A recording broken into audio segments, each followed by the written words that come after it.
In this interview, we chat with My Love Affair with Marriage filmmaker Signe Bauman and lead actress who plays Zelma, Dagmara Dominczyk. Thank you so much for the time. I know a lot of people are looking forward to My Love Affair with Marriage, which is premiering, the world premiere at the Tribeca Film Festival.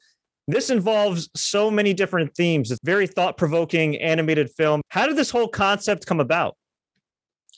Whoa. I started writing back in 2015. And of course, there are layers and layers. It wasn't, the first draft was nothing like what you see at the end. I wanted to write a story about my second marriage. I was married to a gender-bending man. That's how he self-describes. Swedish. And I am from Eastern Europe. I am Latvian, and Soviet Union just collapsed. And my reality was like horrible, gray, violent, and he was a Westerner prince on a white horse who is going to save me. And so we fell in love and we wanted to get married immediately. We married, and then all these cultural misunderstandings and all these other things. And then, of course, it turns out that he kept a secret from me. And so the marriage collapsed. And so I wanted to write this very dramatic story about, our dreams and desires and how we project things on other people. And I don't know, I just felt very dramatic and I wanted to explore it. But I wanted to get to the bottom why we wanted to get married. With the idea, like why we couldn't just love each other, right? And be in love and see where it takes us. No, we had to be married, and I wanted to know why. And so I started to roll back the thing. And so I got to the first, as early as I could find that moment where the first time I got the idea that I have to get married in order to live fulfilling life. Like my life has to be full. I have to be a full person. Where that idea come from?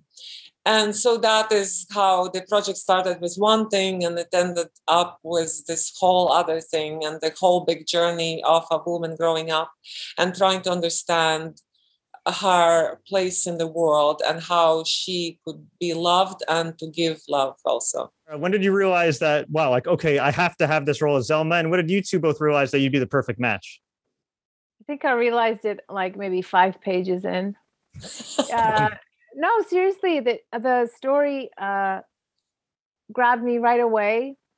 I understood it on a lot of different levels, right? As a former child of the Eastern Bloc, as a female artist, as a hopeless romantic, as a girl who was kind of molded in the same cultural environment, who also had a different kind, but a bit of rebellion in me. Mine was quieter and much shyer, and I had a different vessel for it, future actor. I didn't even know it.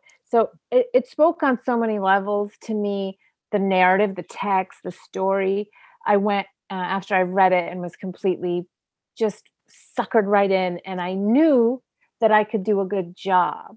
I knew on some level that Signe needed someone who knew this world, or who had been in this world, who had aspects of it inside her for good or bad.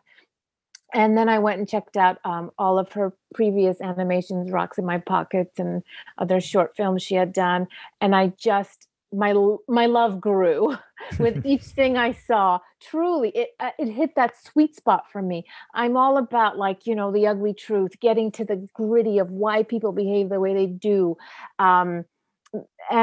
And also the cultural tug and push and pull of being raised in New York City, in my teenage years, but coming from this other land, this steeped in sorrow and oppression and like rigidity, this kind of land, and being caught between those two worlds. All of it spoke to me. And also the nice added bonus of having to do a really cool job and play a really great role without having to give a about what I look like. You know what I'm saying? I had to show up to the studio, put those headphones on, and no one gave a if my angles look good or what light was hitting me. And that was a really nice like a reprieve. And it was just my voice as the instrument, not my body, not my face, Definitely a nice perk for sure. But other than, looks, of course, and the shots and everything else, Was there a different approach you took for this compared to screen acting? Like, is there something different? You have to be more mindful of like your volume or anything like that? It was very technical and very intimate on a very smaller scale, and it felt very personal between Signe and myself.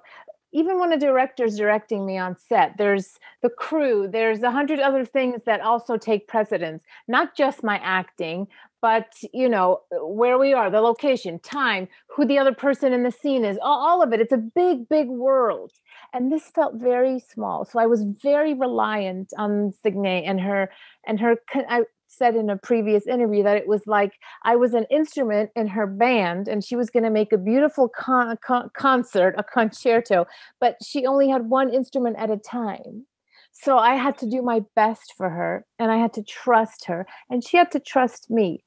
So yes, going from playing 7 years old into, late 20s and various kind of accents along the way as she learns English, Zelma, and the narration, which was a different thing than just the dialogue, all of it. And she had to be very patient with me and I had to be very trusting of her. And so it felt different on a whole multitude of levels and challenging, but really exciting as well. Have you ever worked on a project that has so many different layers without giving too much away? I mean, again, it deals with the patriarchy and politics and misogyny and, sex education and marriage and issues. Like there's so many different themes here. Like you could probably fill 2 pages with just like the subgenres alone. Fred, I can tell you haven't been a woman. That's what I was going to say. I said, well, we're ambitious creatures, Fred. Yeah, no, true. If you lived a life of a woman, you would every day you're dealing with these subjects. Yeah. Every day is the juggling act. Yes. What do we have to keep in the air today? So. But yeah, we are ambitious, and this is one of the most ambitious projects I have undertaken for an animated feature film being produced independently to have 30 speaking and singing characters and having so much music in the film. It's really I didn't realize when we started it, it's almost impossible, and we pulled it off. So that is that we are ambitious creatures. For sure. And was this mostly recorded? I mean, we're technically still in the pandemic, but still at like the height of it, or when was this all like kind of put together and completed? We recorded it in 2017. Okay. I started writing the script in 2015. Then we had to raise money. And in 2017, we recorded the actor voice track. And then we had 2 animators. I animated all the characters. And we had another animator, Yajun Shi, who animated biology parts. So for an animated feature film, only 2 animators is really, it took a long time. They definitely did great work. And of course, people could check that out at the Tribeca Film Festival. June 11th is a world premiere. You can also check it out June 12th. They have a press and industry screening on June 13th. And then they have the 3rd screening for the public on June 19th, right here in our neck of the woods, the Tribeca Film Festival. Before we let you 2 go, we always like to ask our guests some kind of random rapid fire questions just to get to know them better. Are you ready? Okay. All right. Favorite late night snack or cheat meal? Cheese doodles. Chips, any kind of salty chips. All right. Well, talking about salted chips, I just licked the hand of my partner. So. Is that your late night snack? Is that your favorite late night snack? Because I don't eat before bed, so it's my snack. You're disciplined now. I am. I have to be because I'm an animator. I have to keep myself. I have to keep myself in a rigid regimen.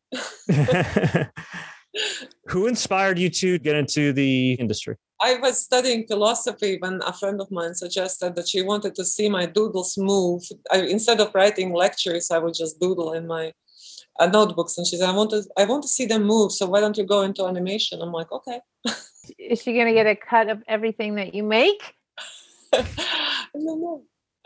She became a very famous singer in Russia. So. You know what? One of my friends said when in 8th grade, she was auditioning for LaGuardia High School for dance and said, why don't you audition for acting or something so we can travel into the city because we were Brooklyn girls. And I thought, okay. And I just didn't know how to sing or dance or draw or play an instrument. So I tried out for acting and I got in. So also my friend. So, Dagmara, you're of course known very well for Succession. Looking back after all these years, the show's been on the air on HBO and been a huge success. Are you kind of surprised of how big it's gotten? In a way, I'm not surprised it's like a critical darling because it's so smart and so brilliant and so unrelenting in how it portrays these characters. So that doesn't surprise me. What does surprise me is how much in pop culture it is now and how the audience is like across the board. I meet people, I'm like, what? You watch Succession? And they do. So that is thrilling and surprising and really cool. Were there any awkward or challenging moments when working on My Love with Marriage? This is for both of you. I remember one day that I when I had to sing, that was the worst thing ever in the whole world. And I'm sure it was the worst thing for Signia because I was like, I didn't sign up to sing. I can't sing. I don't know how to sing. Don't make me sing. I cannot sing. And I remember Sturgis and you being like, just go like, no, I can't do it. I remember that day was so bad. Do you remember that day? I remember that day. And like, I remember that day because we had to torture you. Yeah. And I'm not musical myself, so don't ask me to sing do. And you only had to do, do, whatever, the do, mi, so. Yeah, right? I know. And if I could repeat it, but you were afraid to even repeat it, or you couldn't repeat it. And then in the end, we tortured you with like sticks, with pitchforks, and then finally, you got it right, and we did not know. And then when we edited it, right? When we edited it, I think there was that one note that you almost got it, right? So I think the sound designer just helped you a little bit. Oh, just a tiny bit. Why should people check out My Love Affair with Marriage? Why should people go see this movie? Yeah, why should people watch the film? Because it's awesome and they've never seen anything like it. How about that? There you go. I cannot say about my film awesome or not, but I feel that if they want to feel inspired and also have a look inside what makes them tick and define the reasons why they love or they fall in love and what is behind it all, if they want to pull the curtain off a little bit of what is behind that most hyped human emotion, that is the film to go to. But I also want them to be inspired. I want them to walk out of movie theater singing the end credit song and be entirely happy and hopeful that things can work out for all of us. That was a much more poetic way of saying it. Well said. My Love Affair with Marriage coming to the Tribeca Film Festival and perhaps another film festival in theater near you. Thank you two so much for your time. Best of luck with everything and much appreciated.